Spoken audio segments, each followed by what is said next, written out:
В эфире новости, в студии Кристина Якупова. Здравствуйте. Главные темы этого выпуска. Якутия в десятке лидеров в борьбе с коронавирусом. Новое здание станции скорой медицинской помощи ввели в городе Покровске. Владимир Путин и Айсен Николаев исполнили мечту школьницы из Нюрбы. Пожароопасный сезон следующего года требует максимальной подготовки. Все профильные министерства и ведомства, органы местного самоуправления, лесопожарные формирования должны максимально быть готовы, чтобы не допустить повторения ситуации с лесными пожарами, возникшей в этом году. Об этом заявил глава Якутии в ходе рабочего совещания с участием прокурора республики Максима Попова. Айсен Николаев подчеркнул, что благодаря поддержке президента нашей страны Владимира Путина в 2022 году финансирование увеличено в разы. Глава региона также сообщил, что на днях Якутия получила средства из федерального бюджета на компенсацию расходов на тушение лесных пожаров. В течение сегодняшнего дня на счета людей, принимавших участие в тушении лесных пожаров, начали поступать деньги. По итогам года Якутия вошла в десятку лидеров по борьбе с коронавирусом. Грамотно выстроенная система работы управления Роспотребнадзора позволила успешно противостоять инфекции. Снижен уровень заболеваемости, открыты 22 новые лаборатории по диагностике ковида. Об этом сообщил глава Айсен Николаев в ходе рабочей встречи с руководителем управления Роспотребнадзора Якутии Маргаритой Игнатьевой. Кроме того, центральными районными больницами освоены экспресс-тесты ИХ на определение антигена к новой коронавирусной инфекции, что позволяет своевременно ставить диагноз и вводить ограничительные профилактические и противоэпидемические мероприятия в семейных и коллективных очагах. Это особенно актуально для северных и отдаленных районов. В этом году усилиями муниципалитетов и Министерства здравоохранения мы уже открыли 22 лаборатории, которые делали ПЦР-анализы по диагностике новой коронавирусной инфекции. А вспоминаю 2020 год, 2 года тому назад, когда только пришла к нам в республику новая коронавирусная инфекция, работала только одна лаборатория по диагностике новой коронавирусной инфекции. В этом году всеми центральными районными больницами освоены экспресс-тесты, ИХ-тесты на определение антигенов новой коронавирусной инфекции, что позволяло нам, особенно в северных и отдаленных районах, вовремя ставить диагноз и вовремя проводить ограничительные какие-то профилактические и противоэпидемические мероприятия. Как сообщили в оперативном штабе города Якутска, все отловленные безнадзорные собаки, если не объявится хозяин, проходят в пункте передержки процедуру отлова, стерилизации, вакцинации и выпуска. Процесс в целом занимает 30 дней. Вместе с тем, еще в начале декабря в пункте передержки Якутска был объявлен мораторий на выпуск собак в связи со сверхнизкими температурами воздуха. После трагического случая накануне оперативным штабом принято решение продлить данный режим до завершения работы по отлову всех агрессивных животных на территории города. 29 декабря около 14 часов на пульт полиции поступил звонок. Найдено тело пожилой женщины в районе ипподрома.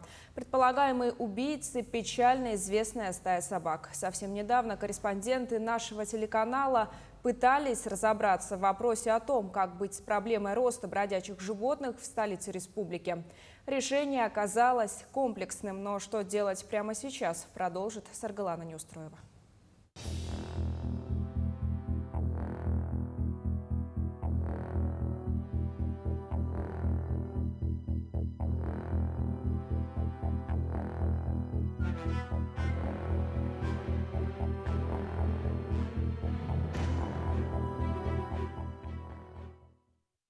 Именно на этом месте совсем недавно случилась ужасная трагедия.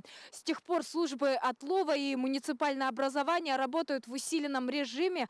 Однако найти злосчастную стаю собак района Агату по состоянию на 11 часов 30 декабря не удалось. С 4 часов утра 2 бригады отлова дежурят прямо неподалеку от ипподрома. От комментариев отказываются, боятся стать жертвами публичного порицания. Нашей съемочной группе еле удалось узнать у мужчин, в чем причина таких долгих поисков агрессивной стаи. Какова сейчас ситуация со стаей в районе Агат? Сейчас здесь собаки уже не бегает, потому что здесь машины, очень много машин и людей проходит, поэтому у них несколько лежанок может быть. Они пока убежали на вторую, на третью лежанку. Вот как здесь утихнет, машин не будет, они сюда обязательно придут, потому что у них здесь основная лежанка, здесь сено есть. И как все утихнет, мы надеемся их всех отсюда отводить. А тем временем активизировалась и работа муниципалитета столицы. Количество бригад отлова с 4 было увеличено до 15. Заседание оперштаба провели утром на Комсомольской площади. Оттуда бригады и мобильные группы патрулирования выехали по улицам города. Всего к работе на утро 30 декабря были привлечены более 170 сотрудников мэрии, управ, муниципальных предприятий и экстренных служб. Решение обо всем этом глава города Евгений Григорьев объявил еще накануне, после новости о трагедии на ипподроме. В ближайшее время мы отловим тех собак, которые проявили агрессию в автодорожном округе. Мы бросим все силы на то, чтобы эта стая больше не появлялась на улицах города. Для всех остальных собак с отсутствием бирки мы будем отлавливать. Прошу отнестись с пониманием и прекратить ломать ловушки, которые устанавливаются и прочее. Собак на самовыгул нельзя выпускать. Все собаки на самовыгуле тоже будут отловлены. В ближайшее время мы мобилизуем все возможные силы. Приоритет – город для людей, а не для собак.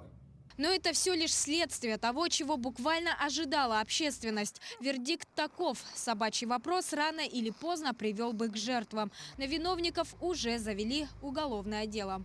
Следственными органами Следственного комитета России по Республике Саха-Якутия возбуждено уголовное дело по признакам состава преступления, предусмотренного частью 2 статьи 293 Уголовного кодекса Российской Федерации.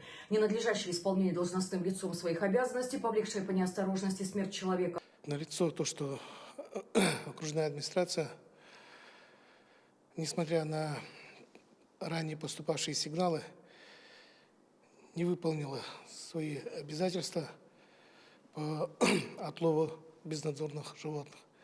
Между тем, ответственность не снимается также с департамента ветеринарии Республики Саха-Якутия, которая должна была следить за исполнением законодательства на территории городского округа город Якутск. В столице заработал ситуационный центр при городской ЕДДС, через который якутяне могут сообщить о безнадзорных собаках. Номер телефона диспетчерской службы 44 46 54 и 44 42 29 работает в круглосуточном режиме.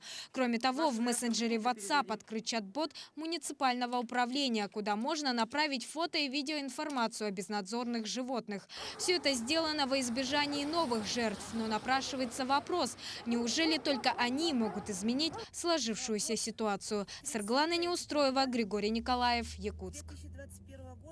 Глава городского округа город Якутск Евгений Григорьев доложил главе Якутии Айсену Николаеву об оперативных мерах по выявлению и отлову безнадзорных животных в столице. Глава региона подчеркнул, что отлов безнадзорных животных должен производиться на постоянной основе и по всей территории столицы.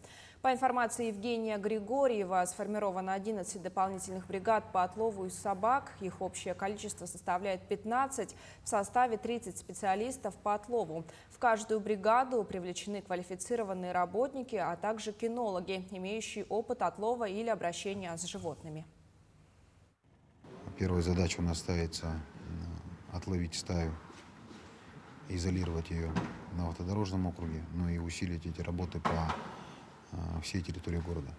Мобилизованы все возможные автомобили, которые есть в окружной администрации, которые не задействованы сейчас в осуществлении прямой деятельности по обеспечению жизнедеятельности города. По окружной администрации уже выходных нету, выходных не будет, все наши структуры будут работать в круглосуточном режиме.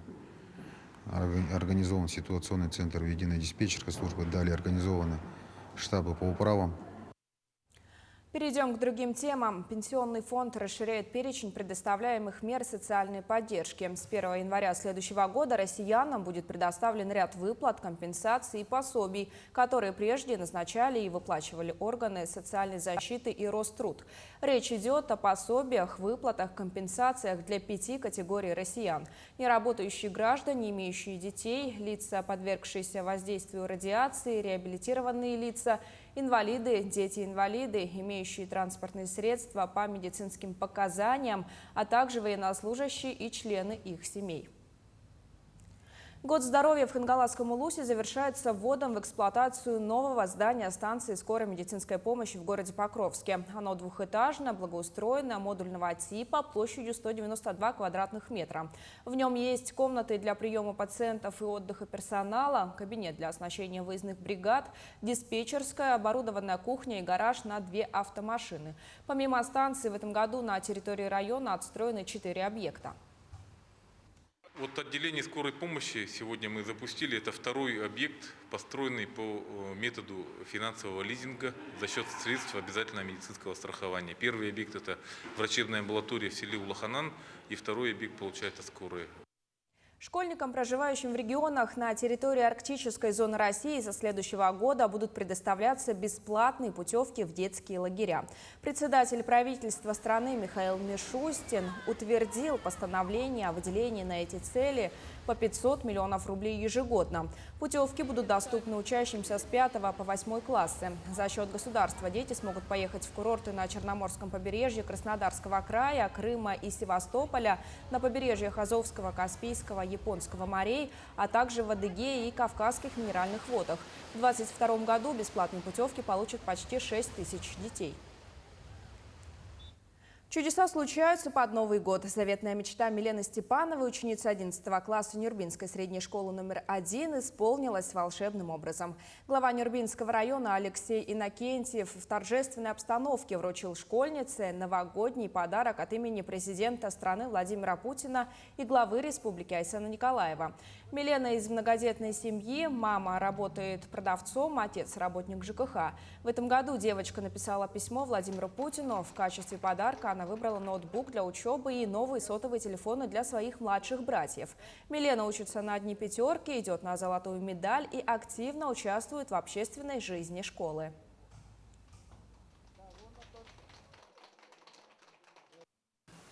После того, как я написала письмо, я не думала, что получу подарок, и была очень удивлена и, конечно же, счастлива. Я получила такие подарки, о которых мечтала. Это ноутбук для себя и, конечно, для братьев 2 телефона новых. Как мы все знаем, сейчас в некоторых школах дистанционка, и по некоторым другим дням тоже дистанционное обучение, и поэтому мне будет удобно учиться с компьютера, и также появится больше возможностей. На этом у меня вся информация. Оставайтесь на нашем телеканале. Мы следим за развитием событий.